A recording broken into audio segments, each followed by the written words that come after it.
stuff that he think I don't know about. He think he got one up on me. I don't know.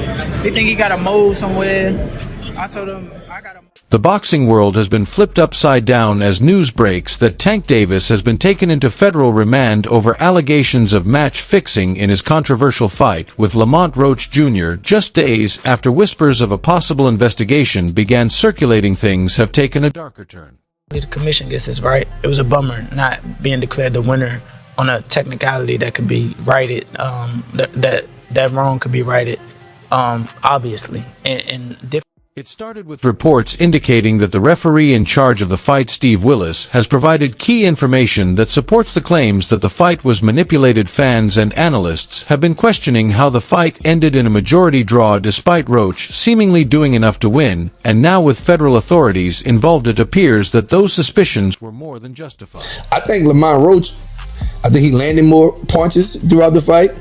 I think Tank was used to, figuring it out, having that slow start, figuring it out around the third, fourth round.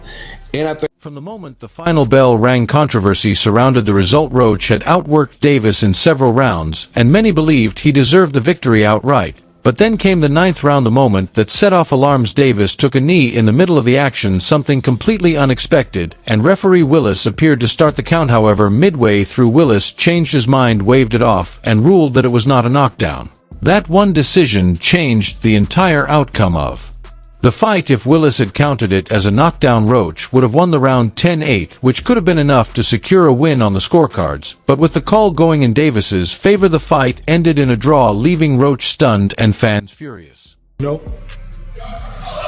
What's your thoughts when you first heard that? When that they wasn't going to overturn it? Yeah. I mean, I expected that. I don't really see them doing that. Tank is too big of an attraction.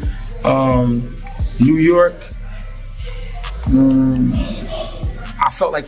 Davis's explanation for taking the knee was bizarre to say the least. He claimed that his hair had been freshly done with too much grease, and when he started sweating it dripped into his eyes and burned, forcing him to kneel. The excuse was widely, with fans calling it one of the most ridiculous things they'd ever heard from a fighter. Critics pointed out that fighters get sweat and blood in their eyes all the time, and none of them just decide to kneel in the middle of a fight. Roach himself was livid after the fight, saying, "If you take a knee, that's a knockdown. That's just the rules." The ref started counting, so why did he stop? "They stole this from me." His team wasted no time filing an official complaint with the New York State Athletic Commission, demanding a full review of the fight and how it was officiated. But the controversy didn't stop there. He take a knee. You need to lose like 10-8 that round at least, no? And plus the corner go up and put a towel in the face. That's a disqualification for sure.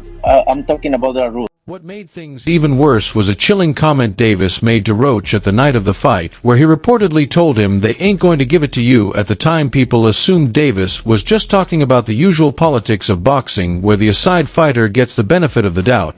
But now, in light of the match-fixing allegations, that statement has taken on a whole new meaning. Did Davis already know how the fight was going to end before it even started? Was the result predetermined? These are the questions that have now triggered a full-blown federal investigation. So to me, I thought I won the fight clearly. I thought I won a close fight. I thought I won a very competitive fight. Okay. I'm not saying I steamrolled him or whatever. The feds got involved after Roach's legal team brought in high-profile attorneys who pushed for a deeper investigation into the fight's result. They pointed out suspicious betting activity leading up to the fight, with an unusual amount of money being placed on a draw. A draw is one of the least common outcomes in boxing, so the fact that so much money was being placed on it raised major red flags. Investigators started looking into whether inside information had been leaked to bettors who knew ahead of time that the fight would end in a draw. And then came the biggest bombshell, the revelation that referee Steve Willis had provided key information to authorities. It should have been a knockdown, one. So that's why I'm yelling at the referee, like, keep counting, like, you tripping, keep counting, that's a knockdown. Because if y'all didn't notice, he started the While the full details of what Willis said haven't been released, sources indicate that he confirmed there were external influences affecting his decisions during the fight. That confirmation was enough for federal agents to move in on Davis. The arrests are as surprising as they are. Davis, who has had his fair share of legal troubles in the past, now finds himself in what could be the most serious situation of his career. He wasn't coming to lay down. I've been knowing Lamont since we was kids, so we came up in amateurs together.